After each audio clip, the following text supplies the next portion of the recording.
السلام عليكم. حلقة جديدة من قناة نفكر سوا. والنهاردة هنتكلم عن مية الترومبة للناس اللي هم شغالين على مية الترومبة بس. في ناس شغالة على مية الترومبة اللي هي المياه الجوفية ومن غير مية حلوة.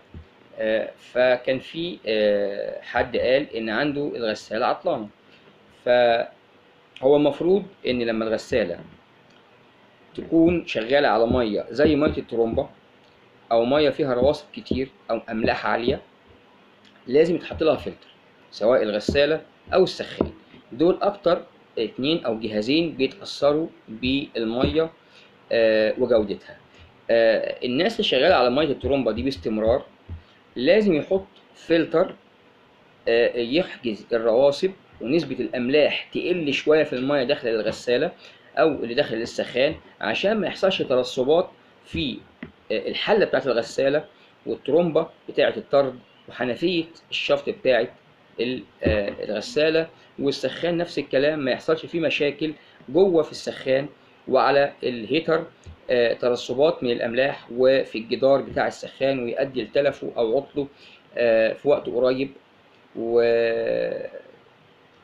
احنا عايزين حاجه زي كده يبقى في اعتبارنا على طول للفني اللي بيشتغل وعارف ان الميه دي هتكون ميه ترومبا او فيها نسبه رواسب كتير. لازم يتحط فلتر شمعه واحده ليها مواصفات طبعا عشان يركب عليها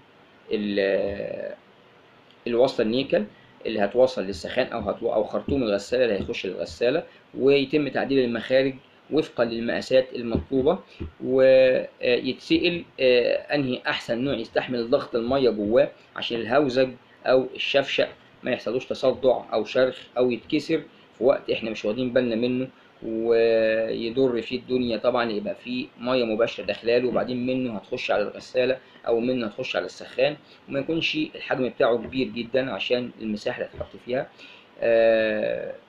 وطبعا ده شيء ضروري جدا جدا احنا نهتم بالميه وجودتها. والاجهزه الالكترونيه الديجيتال الحديثه دلوقتي بقت ادق شويه في او حساسه شويه تجاه الرواسب، بتعطل بسرعه، فيا ريت ناخد بالنا من حاجه زي كده.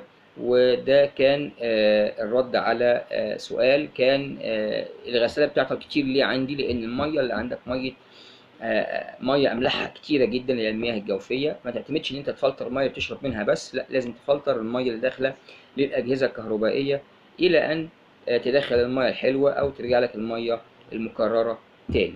وده كان نهايه الفيديو، وان شاء الله ما تنسوناش في التعليقات والسبسكرايب. ولو في حاجه مش فاهمينها في الفيديو او حاجه ما اتكلمناش عنها او حاجه عايزين نتكلم عنها، ابعتوا لنا في تعليقاتكم ووضحوا لنا. وما تنسوناش في اللايكات وسبسكرايب بالاشتراك، واللي شافنا لأول مرة يشترك معانا عشان يوصلوا كل جديد بإذن الله. ونشوفكم على خير وسلام.